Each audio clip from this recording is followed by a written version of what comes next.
I'm going to show you the easiest way in the world to make a very, very cool plastic worm. And it does not involve a mold. This is hot Alumisol, and I've purposely dyed it sort of a 15% non-glare gray. This is just plain old bead chain, and it's very thin, type you'd put around, wear your dog tags on. Anyhow, I'm going to take this and dip it in here and pull it out. I could make this really long or really short or whatever. And I should open my window so I can get a little cooler thing going here. So excuse me while I pull up this shade a little. I'm going to dip it again. Pull it out. You can see it's a little bit thicker. It's about 30 degrees outside, so this just speeds it up a little bit. And I've got my plastic pretty, like, really, really hot. See how liquid it is? Watch, I'm going to see how flippy this is. And it'd be a little quicker if I made it a little cooler, but anyway. I'm going to do another dip.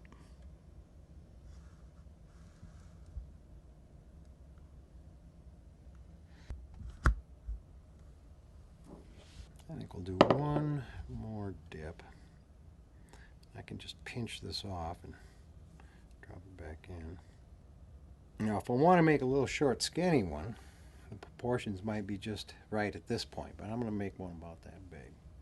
Now, what I'm going to do, this is, a little sticky, but it's pretty well set up. And I'm going to just put it down right here. And over here I have a little bit of Alumidust. What color should we make this thing? How about a gold worm with a little bit of a reddish deal?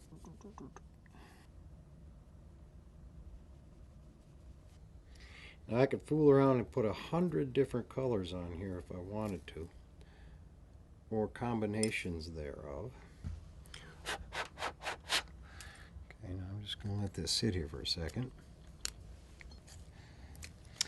This is some clear Alumisol that I cured earlier. And I've added probably, I don't know, maybe 15% softener to it so that it'll make a thinner coat.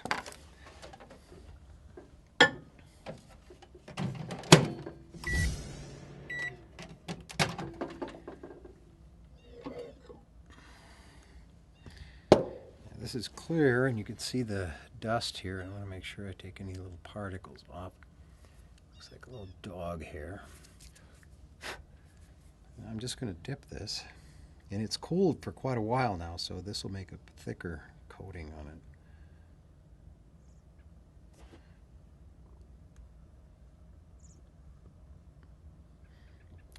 That's got pretty good dimensions, I'd say, for a worm. I could have made this black, or there's some really cool sort of purplish reddish shades that change color as you change an angle. And I could put another layer of color anytime I wanted to on this. Now to fish with this, okay, I could clip this off right here and then just take a little tiny O-ring and wacky worm this thing, and it's going to sink much more quickly than something impregnated with salt. But the other thing that you can do with it, which I think is really cool, I will show you as soon as it cools. Okay, I've just cooled this off in some water, and I'm just going to press down and pull this down like so. Pull it out of there and stretch it back out. I've got a pretty cool looking worm that has one interesting feature.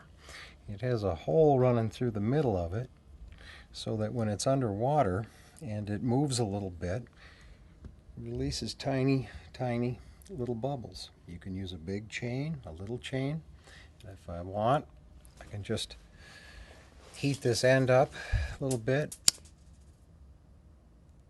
I can even start it on fire if I want to. blow it off, kind of round it out. Or I could dip it back in my clear, make a big knob on the end of it to hook a hook in. So you can Texas rig it. But anyway, very simple process to build a plastic worm, a custom plastic worm, with no mold at all.